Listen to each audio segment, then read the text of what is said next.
ఖైరతాబాద్ రాజకీయాల్లో ఆసక్తికర పరిణామాలు చోటు చేసుకుంటున్నాయి. ఎమ్మెల్యే దానం నాగేందర్ పై వేసిన అనర్హత పిటిషన్ పై స్పీకర్ తీర్పు రిజర్వ్ చేయడంతో రాజకీయ వర్గాల్లో ఉత్కంఠ నెలకొంది. అయితే ఈ కేసులో తనకే అనుకూలంగా తీర్పు వస్తుందనే నమ్మకంతో దానం నాగేందర్ ధీమాగా ఉన్నట్టుగా తెలుస్తోంది.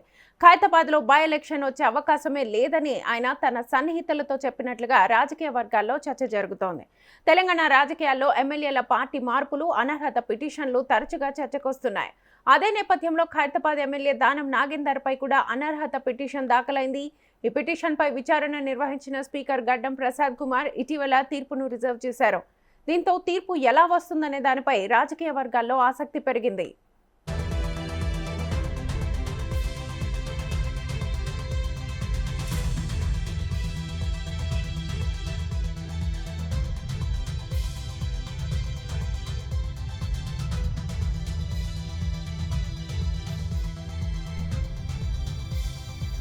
అయితే ఈ కేసులో తనకు అనుకూలంగా తీర్పు వస్తుందనే నమ్మకం దానం నాగేందర్కు ఉన్నట్లుగా తెలుస్తోంది.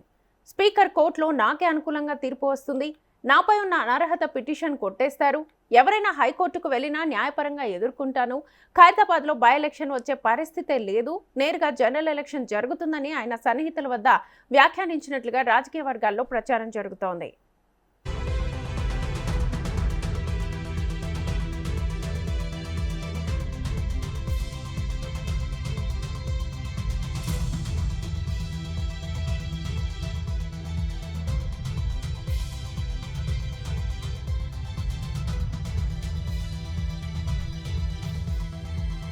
దానం నాగేందర్ గతంలో బీఆర్ఎస్ పార్టీ టికెట్ పై ఎమ్మెల్యేగా గెలిచారు. అయితే 2024 పార్లమెంట్ ఎన్నికల సమయంలో ఆయన కాంగ్రెస్ పార్టీ అభ్యర్థిగా సికింద్రాబాద్ నుంచి పోటీ చేశారు. దీంతో ఆయనపై అనర్హత చర్యలు తీసుకోవాలని బీఆర్ఎస్ నేతలు స్పీకర్కు ఫిర్యాదు చేశారు. పార్టీకి వ్యతిరేకంగా వ్యవహరించారని ఆరోపిస్తూ పిటిషన్ వేశారు. ఈ అంశంలో దానం నాగేందర్ తరఫున న్యాయవాదులు కొన్ని ముఖ్యమైన విషయాలను స్పీకర్ దృష్టికి తీసుకెళ్లారు. బీఆర్ఎస్ నేతలు స్పీకర్కు ఫిర్యాదు చేసే సమయానికి తాను కాంగ్రెస్ ఎంపీగా అధికారికంగా పోటీ చేయలేదని వాదించారు. అలాగే పార్టీ వ్యతిరేక కార్యకలాపాలు చేశారని చెబుతున్నప్పటికీ బీఆర్ఎస్ పార్టీ నుంచి దానం నాగేందర్కు ఎలాంటి షోకాజ్ నోటీసులు ఇవ్వలేదని తెలిపారు. ఆయన్ను పార్టీ నుంచి సస్పెండ్ కూడా చేయలేదని స్పష్టం చేశారు.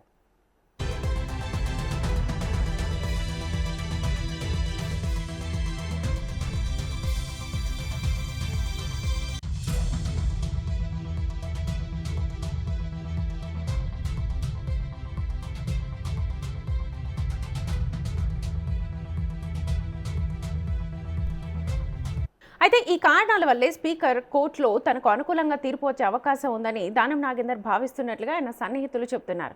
మరోవైపు బీజేపీ ఎమ్మెల్యేలు కూడా ఈ అంశంపై పిటిషన్ దాఖలు చేసి దానం నాగేందర్ పార్టీ మారని ఆరోపిస్తూ ఆయనపై చర్యలు తీసుకోవాలని కోరారు. అయితే ఇప్పటికే పలువురు బీఆర్ఎస్ ఎమ్మెల్యేలపై వచ్చిన అనర్హత పిటిషన్లను స్పీకర్ గడ్డం ప్రసాద్ కుమార్ కొట్టివేసిన విషయం తెలిసిందే. మొత్తం 8 మంది ఎమ్మెల్యేల పిటిషన్లను తిరస్కరించారు. ఇదే తరహాలో దానం నాగేందర్, కడియం శ్రీహరి కేసుల్లో కూడా అనుకూల నిర్ణయం వచ్చే అవకాశం ఉందని రాజకీయ వర్గాల్లో చర్చ జరుగుతోంది. దానం నాగేందర్ కు క్లీన్ చిట్ వస్తే ఖైరతాబాద్ లో బై ఎలక్షన్ వచ్చే అవకాశమే ఉండదని రాజకీయ విశ్లేషకులు చెబుతున్నారు. అదే సమయంలో కడియం శ్రీహరి కేసులో కూడా ఇదే తరహా తీర్పు రావచ్చునని కాంగ్రెస్ పార్టీలోని కొందరు సీనియర్ నేతలు అభిప్రాయపడుతున్నారు. ఇప్పుడు అందరి దృష్టి స్పీకర్ తీర్పుపైనే ఉంది. ఈ తీర్పు తెలంగాణ రాజకీయాల్లో మరోసారి చర్చకు దారి తీయడం ఖాయంగా కనిపిస్తోంది. ఇదే అంశానికి సంబంధించి ఫుల్ డీటెయిల్స్ మా సీనియర్ జర్నలిస్ట్ వాలి శ్రీనివాస్ గారు అందిస్తారు. శ్రీనివాస్ గారు, ప్రస్తుతం దానం అయితే చాలా కాన్ఫిడెంట్ గా ఉన్నారు, క్లీన్ చిట్ వచ్చే అవకాశం ఉంది, ఖైరతాబాద్ లో బై ఎలక్షన్స్ అయితే వచ్చే ఛాన్స్ లేదు అని చాలా కాన్ఫిడెంట్ గా ఉన్నారు. అసలు తీర్పు ఎలా వచ్చే అవకాశం ఉంది? అవును శ్వేత, నిజానికి ఖైరతాబాద్ ఎమ్మెల్యే దానం నాగేంద్ర అనర్హత కేసు రాజకీయ వర్గాల్లో అయితే హాట్ టాపిక్ గా అయితే ఉంది. ఈ కేసు తనకే అనుకూలంగా తీర్పు వస్తుందని ఎమ్మెల్యే దానం నాగేందర్ ధీమా వ్యక్తం చేసినట్టుగా సమాచారం. స్పీకర్ కోర్టు తనపై ఉన్న అనర్హత పిటిషన్ ను కొట్టివేస్తుందని, ఖైరతాబాద్ లో ఉప ఎన్నిక వచ్చే ప్రసక్తి లేదని దానం నాగేందర్ కూడా తన సన్నిహిత మిత్రులతో చెప్పినట్టుగా తెలుస్తుంది.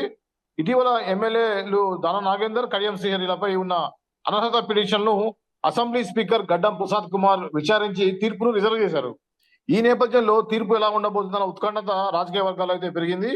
బీఆర్ఎస్ టికెట్ పై ఎమ్మెల్యేగా గెలిచిన దానం నాగేందర్ 2024 పార్లమెంట్ ఎన్నికల్లో కాంగ్రెస్ అభ్యర్థిగా సికింద్రాబాద్ నుంచి పోటీ చేసి ఓడిపోయారు. అయితే ఇదే అంశాన్ని ప్రస్తావిస్తూ ఆయన అనర్హత వేటు పడుతుందని బీఆర్ఎస్ నేతలు అంటున్నారు. అయితే ఫిర్యాదు చేసే సమయానికి తాను కాంగ్రెస్ అభ్యర్థిగా పోటీ చేయలేదు అప్పటికి. సో కాబట్టి ఆ తర్వాత జరిగిన పరిణామాలను పరిలోకి తీసుకోవద్దని దానం తరపున న్యాయవాదులు వాదిస్తున్నారు. అయితే మరోవైపు దానం నాగేందర్ పార్టీ మారాలని చెబుతూ బీజేపీ కూడా అనర్హత పిటిషన్ దాఖలు చేసింది. బీజేపీ ఫిర్యాదు చేసే సమయానికి ఆయన కాంగ్రెస్ తరఫున లోక్సభ ఎన్నికల్లో పోటీ చేశారు. కాబట్టి తన బీజేపీ పిటిషన్ కి మా పిటిషన్ కి మీరు ప్రాధాన్యత ఇవ్వాలని చెప్పేసి బీజేపీ అయితే కోరుతా ఉంది. ఈ నేపథ్యంలో విచారణలో కొత్త మలుపు చోటు చేసుకున్నాయి. ఇక దానం నాగేందర్ మాత్రం మొదట పార్టీ మారలేదని, తర్వాత కాంగ్రెస్ పార్టీలో చేరానని ఆయన మీడియా ముఖంగా ఆయన ప్రకటించడం అనేది ఇప్పుడు రాజకీయ వర్గాల్లో చర్చగా దారితీసింది. రోజుకో అంశం తెరపైకి రావడంతో స్పీకర్ ఎలాంటి నిర్ణయం తీసుకుంటారన్న ఆసక్తి అయితే పెరుగుతా ఉంది. ఇదిలా ఉంటే ఇప్పటికే పలువురు బీఆర్ఎస్ ఎమ్మెల్యేలపై ఉన్న అనర్హత పిటిషన్లు స్పీకర్ కొట్టేశారు. అదే తరహాలో దానం నాగేందర్, కడియం శ్రీలపై కూడా తీర్పు వచ్చే అవకాశం ఉందని రాజకీయ వర్గాల్లో అయితే చర్చ జరుగుతా ఉంది. హైదరాబాద్ లో ఉప ఎన్నిక ఉంటుందా లేదా, దానం నాగేందర్ కు క్లీన్ చిట్ లభిస్తుందా అన్నది ఇప్పుడు స్పీకర్ తీర్పు పైన ఆధారపడి ఉంది శ్వేత. అయితే దానం నాగేందర్ మాత్రం ఖచ్చితంగా చాలా కాన్ఫిడెంట్ గా ఉన్నాడు. ఖచ్చితంగా నాకు వేటు పడదు, మరోసారి ఇక్కడ ఎలక్షన్లు ఉప ఎన్నికలు వచ్చేటువంటి అవకాశం మాత్రం ఏమాత్రం లేదనేటువంటి ధీమా అయితే నాగేందర్ వ్యక్తం చేస్తున్నారు. శ్వేత. శ్రీనివాస్ గారు, అయితే ప్రస్తుతం దానం అయితే ఇటు బీఆర్ఎస్ నేతలు అయితే చెప్తున్నది ఒకటే, అనర్హత వేటు మీద దీనికి సంబంధించి అయితే కంప్లైంట్ ఇచ్చారు. బీఆర్ఎస్ నేతలు అయితే చెప్తూ ఉన్నారు. ఇటు కాంగ్రెస్ కూడా చాలా కాన్ఫిడెంట్గా ఉంది. ఎందుకంటే ఇంతకుముందు మీరు చెప్పినట్లుగా స్పీకర్ అనర్హత పిటిషన్లు ఏవైతే ఉన్నాయో అవన్నీ కూడా తిరస్కరించారు. అదే తరహాలో ఇది కూడా తిరస్కరించబడుతుంది అని చెప్పేసి ఒకవేళ ఇంకొక రకంగా తీర్పు కనుక వస్తే, ఖైరతాబాద్ బై ఎలక్షన్స్ కనుక వస్తే ఎలా ఉంటుంది పరిస్థితి? ఎలక్షన్స్ వచ్చినా కూడా మళ్ళీ కాంగ్రెస్ కే వచ్చే అవకాశం అయితే ఖచ్చితంగా కాంగ్రెస్ గెలుస్తుంది, అందులో ఏమాత్రం సందేహం లేదు. ఎందుకంటే ఆల్రెడీ గవర్నమెంట్ ఉన్నటువంటి దానికి అడ్వాంటేజ్ అయితే ఉంటుంది. అది కాకుండా దానం నాగేందర్ కి కాన్స్టిట్యున్సీలో మంచి గ్రిప్ అయితే ఉంది. కాంగ్రెస్ సంబంధించిన దానం నాగేందర్ ఏ పార్టీలో ఉన్నా ఖచ్చితంగా గెలుస్తూ వస్తున్నాడు కాబట్టి అతనికి ఖచ్చితంగా మళ్ళీ నిలబడి గెలిచే అవకాశం అయితే ఉంటుంది. అయితే ఇప్పుడు బీజేపీ యాడ్ కావడం అనేది, ఇంప్లిమెంట్ అవ్వడం అనేది ఈ కేసులో ప్రధాన అంశంగా చర్చిస్తున్నారు. బీఆర్ఎస్ ఇది కొట్టివేసే అవకాశం ఉంది. ఎందుకంటే వాళ్ళు కంప్లైంట్ ఇచ్చే టైంకి ఆయన బీఆర్ఎస్ లోనే ఉన్నట్టుగా ఉంది. కాంగ్రెస్ నుంచి ఇంకా పార్లమెంట్ కి పోటీ చేయలేదు. కాకపోతే బీజేపీ ఎప్పుడైతే ఇంప్లిమెంట్ అయిందో ఆ కేసులో, అప్పుడు మాత్రం ఆయన ఆల్రెడీ పార్టీ తరఫున, కాంగ్రెస్ పార్టీ తరఫున ఎలక్షన్ లో నిలబడినాడు కాబట్టి అదొక ప్రూఫ్. ఎందుకంటే కాంగ్రెస్ బీ ఫామ్ ద్వారానే ఆయన పోటీ చేశారు కాబట్టి కాంగ్రెస్ పార్టీలో ఉన్నారు, పార్టీ ఫిరాయించారు అనేటువంటిది బీజేపీ యొక్క వాదన.